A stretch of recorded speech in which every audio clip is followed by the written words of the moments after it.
Look who's back from the Military Heritage Museum. We always love to have Kim Lovejoy back on the blend. Oh, yeah, morning, we are so ladies. happy to have you back on the show. Great Well, to thank see you so much. again. It's nice to see you. We're going to talk about Memorial Day, which is fast approaching, just a couple weeks away. Well, about a month away. Yeah. Month away. Still, that's flying by. Yeah. So. I know. I know. We have a lot to think about, too, when it comes to Memorial Day. We do. You know, that's one holiday that really kind of irritates me. Yeah. Because it's there to honor the our war dead, and everybody just wants to party. Gets I mean, lost. and that's Yeah, fine. But absolutely. yeah, the whole point of it does get lost. You're right. That's a Well, good and that's why term. we love having you on the show. We'll because remind you are here to you. remind Right. everybody. And of all the year importance long, of not it. even just on Memorial Day, but it's a great chance for people who haven't been out to the museum yet. Tell people a little bit about Well, we're what in you guys are Fisherman's doing. Village in Punta Gorda, and Stephanie still hasn't been there, has she? She's going to call you out every day. I was actually you were there. Whoa. No, but I Stephanie. did.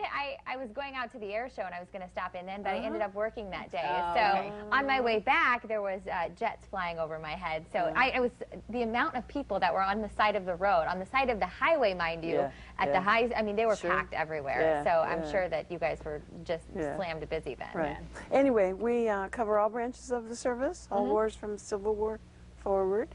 And it's everything there is donated, which I think is really cool. Yep, it is. And last week, we get stuff in every day, but 2 weeks ago, we got an ejection seat. We might be the only museum that has an ejection seat that was actually ejected from the plane. And it was still put together? It was still... Yeah. And it ejected in 1961. Don't ask me what the plane is that it came out of. But it was found, I guess, a few days later in a field. And a policeman, this was in Iowa, and the policeman asked the pilot if he wanted it, and he said sure. So the pilot survived, the pilot survived, it was a successful story, the ejection seat did survived. its job. Yeah. You've got to be so excited every day. I mean, just to have people bring stuff in like that when you have no idea, you know, to be so surprised all the time at what's going to come next. I know it. It's cool. We always do show and tell here, and you brought some pictures this morning.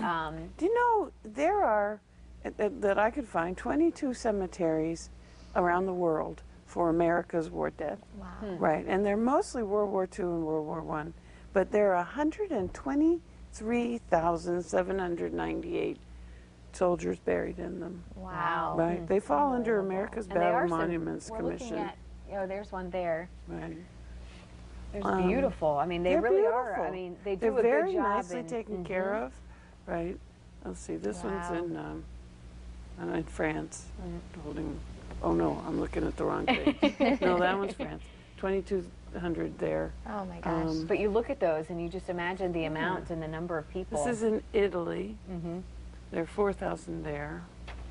I always encourage, people, anytime you see somebody out in a uniform, to just thank them for their service. You know, a lot of people are doing that, and it's great. Good. It's really very nice. You know, when you see the World War II veterans who wear their hats, in a grocery store, say, hey, thank you for your service, Let's see, this one's in so as the we're Netherlands. looking at these, talk about 10,000 are here. Oh, do you know there's one in I love how she gets so excited. Luxembourg with 22 sets of brothers buried side by side. Oh, wow. Isn't that interesting? And look at this, I don't know, statue in there. Isn't that cool? Yeah, it almost looks like it belongs, it's an Olympic thing or something, It does, yeah. Talk about the Memorial Day ceremony that's coming up. Yes, thank you. This year we're doing something different.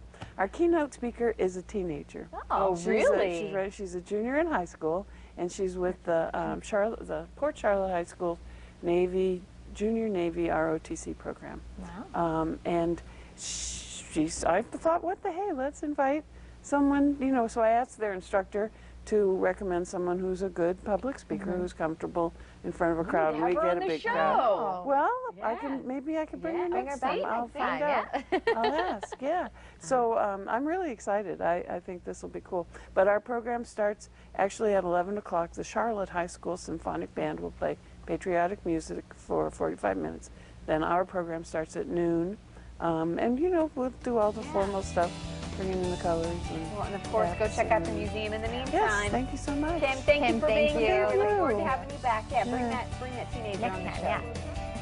Well, up next, erase wrinkles, one laser treatment at a time. It is easier and, of course, more affordable than you think. Stay with us.